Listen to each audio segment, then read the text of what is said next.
Let's go to the rest of the day's news now. The day is coming to an end in Hong Kong, and so too is the Occupy movement in one of the main protest areas of the city centre, as the last barricades are being dismantled by authorities. Earlier, bailiffs were breaking down barricades and removing protesters after a deadline for them to vacate came and went. Many who refused to leave were arrested by police. The camps have been in 3 districts of Hong Kong. The Mong Kok site was cleared last month, now Admiralty leaving just Causeway Bay.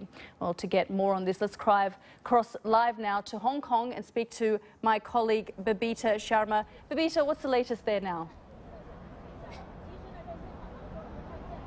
Yalda, thank you very much. Well, it has been a day that often many people expected would happen, where the Hong Kong authorities said they will clear the main protest site here in Admiralty District, the site that has been home to, at some cases, in some points of the last 2.5 months, thousands of protesters. Well, they have done just that. If you look at the scene behind me, there are no tents, no umbrellas, no protesters in the large numbers that we saw over the last 11 weeks or so, and indeed within the last few minutes. The superhighway here has finally reopened to westbound traffic. It's the first time it has done that in 2.5 months. In terms of police operation, they have succeeded in doing what they wanted to achieve, which is regain this area and bring the public back in and traffic to flow freely. There is still, though, I should say, a handful of protesters, numbering almost just 5 here, who are defying our orders to move on. The police are arresting them, as they have done. As far as we know, about 20 arrests or so have been made in the last few hours, and we think that within the next hour they will be moved on, and you will see a scene that hasn't been present here in Hong Kong, life returning to normal as Hong Kongers know it. But how significant have the protests been here in the last 2.5 months? Well, let's discuss that and get more analysis on it. Joining me now is Michael Tien, who is the Deputy of the National People's Congress Party here in Hong Kong, and also member of the Hong Kong Legislative Council. Michael, thank you very much for joining us. You have not supported this protest campaign for a number of weeks now. Finally, the police operation has succeeded. Are you pleased to be seeing the traffic flowing through and the protesters moving away? Yes. On behalf of the majority of the Hong Kong population, this thing has dragged on for too long. The public opinion is totally, overwhelmingly against the Occupy Central movement continuing. There were actually more people supporting this movement on day 1 than opposing.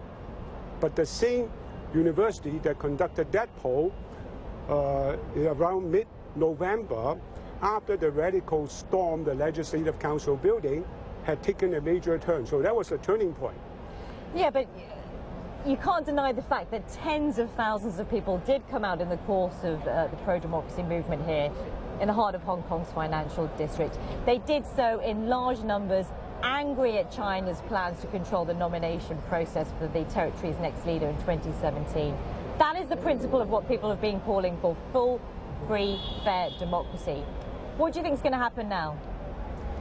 That is not clear. Okay? I oppose this movement not because I don't respect the students. I respect the students fighting for their cause. But it's the way they are doing it which is paralyzing Hong Kong. And secondly, their goal of civic nomination, which is totally violating the basic law, which is actually our mini constitution. The correct way to do it is to fight for amendment of the basic law to get rid of the nominating committee altogether. Because basically civic nomination means we don't need a committee. You say that, Michael, though, but at the very crux of this argument has always been universal suffrage, and the protesters and the number of people that we've been speaking to over the last few months have said they just want the authorities to adhere to those principles. One party, 2 systems, that rule that governs Hong Kong. They're saying that China's plans to select the candidates for the next leader violate that sheer core principles, which is, as you've just laid out, in the Constitution of Hong Kong. In the Constitution, under the basic law, there's supposed to be a nominating committee. There was no mention in the basic law. But not controlled by China. Not with China saying that they had the plans, the basic control law, for the nomination process. Do you not agree, though, that that was never stipulated? Do you mind anyway? if I respond? Please do. In my sort of way. The basic law only says it has to go through a nominating committee. It did not mention anything else. The key battle that the students should be fighting is the composition of that nominating committee and the electoral base and the voting method.